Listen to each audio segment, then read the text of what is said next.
لكم واتممت عليكم نعمتي ورضيت لكم الاسلام دينا. دا چې کله نازل شو نو د عرفې ورځ ده،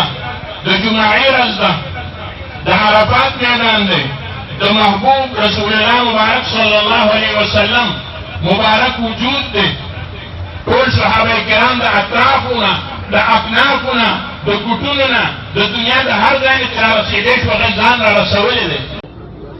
عالمی مجلس تحفظ ختم النبوت 400 روډ باندې د ټاون 2 د تنظیم د طرفه یو غټ ختم النبوت کانفرنس شروع دی. ملګري دلته موجود دي، راځي دنه علما کرام خطابونه کوي، راځي چې واورو چې هغه د ختم النبوت حواله سره د 7 ستمبر چې کوم تیاری دی هغه حواله سره د جلسه کې څه وایي. دغه مجمع مبارکه مجبن شته چې په خپل سترګو د عرفات په میدان کې د محبوب رسول الله مبارک مخ ته کړی. آسمان دا نظاره د آدم علیه السلام نه واخلي تر قیامته پورې دا نظاره نه کړې ده، نه به یې وکړي کومه نظاره چې په دغه ورځ باندې کړې ده. فخر موجودات، سرور کائنات، محبوب رب ذوالجلال، د دواړو جهانو سردار، د مدینې جانان محمد رسول الله صلی الله علیه وسلم چې هغه په کومه مجمع کې موجود وي، قربان د هغې په شان مجمع به نه شي کېدی. ځکه کومه مجمع کې چې د محبوب سره چا ناسته د ایمان او د اسلام په حالت کې کړې ده، د دنیا ټول اقطاب، غوثان، ابدان، اولیاء الله، حاجیان، طالبان، علما، مفسرین، محدثین چې راجمع شي او د دې ټولو نه د ټولو د ایمان نه یو مضبوط ایمان جوړ شي، د هغه چا ایمان ته بیا هم نه رسي چا چې یو لحظه د محبوب سره د ایمان په حالت کې تېره کړې ده. دا وړه خبره نه ده. یو ملګري هم د طریقې د اعلان نه مخکې پام وشئ چې پروګرام نظم ورځ مه خرابوئ، په خپل ځای باندې کښېنئ. د رسول الله صلی الله علیه وسلم د وفات نه بعد تمام صحابه کرامو چې به کله مشغله کوله نو راجمع به شو، یو بل ته به اطلاع ورکړه او دا ټکي به یې وکړل چې راځئ د رسول الله مبارک په یو خبره باندې به مشغول شو. عثمان صاحب یو ځل تمام صحابه راجمع کړل، ویل راځئ تاسو ته د رسول الله مبارک اودس ښیمه. داسې نه وه چې هغوی ته اودس معلوم نه و. امام بخاري رحمه الله روایت را نقل کوي، عثمان صاحب اوبه راوغوښتې، تمام اعضاء درې کارته ووینځل، په سر باندې یو ځل مسه وکړه، بیا صحابو ته وویې هاکذا رأیت رسول الله صلی الله علیه وسلم یتوضأ، ما رسول الله مبارک دقه شان لیدلی و چې اودس یې کوم. زمونږ او ستاسو دغه اجتماع هم په دقه بنیاد باندې ده چې د رسول الله مبارک په یو خبره باندې به خبرې کوو او هغه خبرې به هغه چې کومې موږ ته هغه پرېښې دي او ښې خبرې مو مه کوئ چې هغه د رسول الله مبارک خبرې دي. د دنیا خبرې به شئ، د رسول الله مبارک یوه خبره ډېره زیاته قیمتي ده. موږ ته د عقیدې متعلق او د ایمان متعلق ډېر ارشادات پرېښې دي او دی راته ویلي دي چې ایمان د ټولو نه لوی او مضبوطه سرمایه ده. د آدم علیه السلام نه د رسول الله مبارک پورې څومره انبیاء کرام چې راغلي دي، دی امت ته اول د عقیدې د پختګۍ خبره کړې ده چې عقیده یو ډېر قیمتي شی دی، خو څومره چې یو څیز قیمتي د هغې تاوان هم ولاړېږي. موږ په دې وروستي دور کې د نننی روان دور چې دی امت د ډېر بې تاوان سره مخامخ دی. الله سره د عقیدې او پیغمبر سره د عقیدې او د ایمان رشته دا لږه باریکه ده، ډېره زیاته باریکه ده، نو دا قیمتي هم ده او دا هغه عقیده ده چې موږ جنت ته بوځي. الله د وحدانیت عقیده او د رسول الله مبارک د رسالت او د ختم نبوت عقیده دا د جنت عقیده ده. موږ په دې امید باندې دا عقیده لرو چې په دې باندې به موږ جنت ته ځو، خو کله کله دغه عقیده کمزوري کېږي. په ډېره وړه خبره باندې زموږ مشران یو مثال بیانوي، یو سړی او دا د شریعت مسله ده. زموږ امام ابو حنیفه رحمه الله مسلک او مذهب هم دی چې ایمان باریک دی ډېر، او مثال یې داسې دی لکه یو سړی واده وکړي او د خپلې ښځې سره رشته شپېته اویا کاله تېر شي او بچي یې پیدا شي نوسي پیدا شي کړوسي پیدا شي د هغې نه خاندانونه جوړ شي خو د دې سړي د خولې نه کله کله داسې هغه خپلې بیبي ته یو مختصر شان ټکی یا په ټوکه کې یا په ګپ کې د خولې نه وځي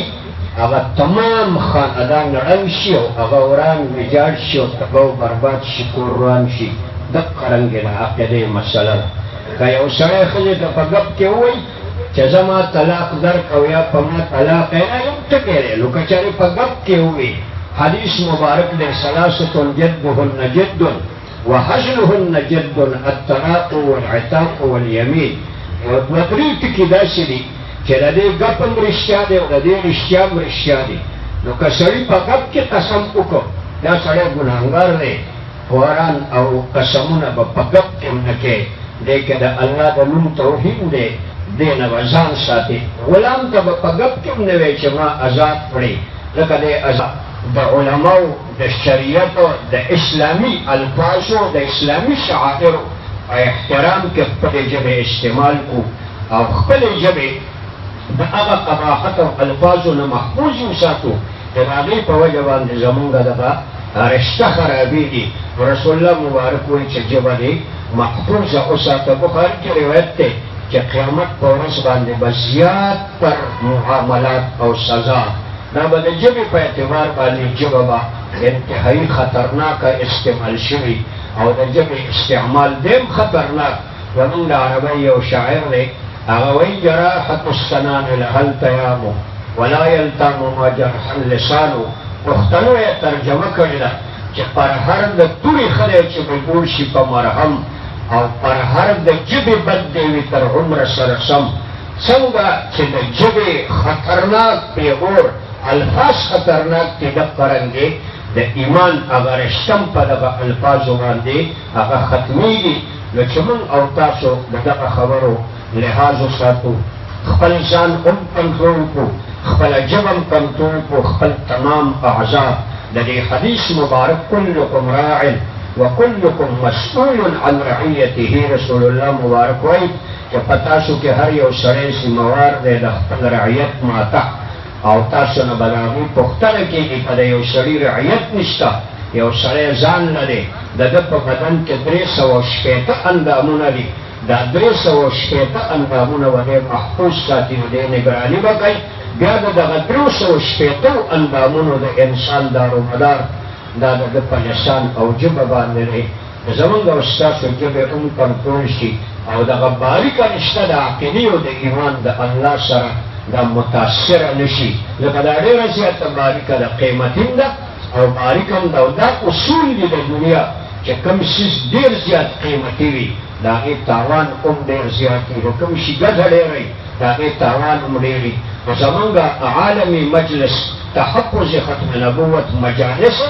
او دغه پروګرامونه په دغه بنیاد باندې چې موږ راجمع شو او موږ په اجتماع باندې او اجتماعي شکل کې عبادات وکړو د رسول الله مبارک په خبرو باندې مشغول شو اخري خبره کوم بیا دعا کوم رسول الله مبارکم د امت نه په داسې حالت کې مسقط شوی دی بخاري کې روایت دی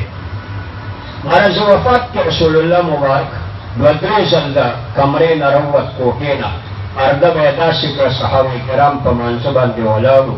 ابوبکر صاحب ته یې وویل په مونځ وکړه بار بار صحابه کرام وایي چې کله راووت په اخري ورځ باندې او د هغه مخ مبارک که ان وجهه وجه مصحف د کاغذ په شان دی او د قرآن مجید د پاڼې په شان دا مخ یې پړقېده او قریبه وه چې مونږ مونځ مات کړی وی او رسول الله مبارک له ورمنډه کړی وی او غاړه م ورکړی وی رسول الله مبارک وخندل او پرده یې راښکه صحابه کرامو ته یې وویل چې تاسو مونځ وکئ د علماو لیکلي دي چې رسول الله مبارک دا تبسم او خندا په دې وجه وه چې زه الله ته روان یم زه به د خپل امت خبر وړم د ځان سره چې زه د امت نه په داسې حالت کې رالم چې زه د کومو احکامو دپاره تا رالیږلی وم او د کوم اسلام او دین دپاره تا رالیږلی وم الحمدلله زه په داسې حالت کې د امت نه را رسخت شوم چې زما امت په هغې باندې راجمع شوی او اجتماعي شکل کې هغوی ولاړو ستا په عبادت کې زه په داسې حالت کې د دنیا نه تلل غواړم نو رسول الله مبارک ډېر زیات خوشحال شو او حدیث مبارک دی چې رسول الله مبارک مسکی شه او لاړ علماو د هغې بلها نقطې بیان کړي دي او یو نقطه پکې دا هم ده چې الله ته په داسې حالت کې لاړ شمه چې زما امت هغه اجتماعي عباداتو کې مشغول دی زما په هغه راوړلي دین باندې هغه مشغول دی ما چې کوم عبادات دوی ته منتخب کړي د الله د طرف نه هغه دوی په اجتماعي شکل سره ادا کوي انفرادي شکل سره ادا کوي نو انشاءالله مجالس د ختم نبوت دا به قایمي دا به دایمي دا په اجتماعي شکل کې که خیر قایم او دایم ساتو الله دې زموږ او ستاسو دا ناسته رازګۍ هم الله محفوظ وساتي دغه اجتماع الله قبول وګرځوي د دې په برکت باندې الله زموږ او ستاسو ټولو د جنت لار واضح او کلاو وګرځوي الله زموږ او ستاسو دعاګانې قبول کړي الله زموږ او ستاسو نه راضي شي خدای زموږ جرایم د شمیر نه بهر دي د تعداد نه بهر دي د یاد نه بهر دی خو خدای ستا رحم ډېر وسیع دی یا الله دې ټولې مجموعې سره د رحم معامله وکړي یا الله موږ ټولو سره د رحم معامله وکړي یا الله موږ ټولو سره د رحم معامله وکړي دې مجموعې لاس پورته کړی دی خدای دا ټول ستا د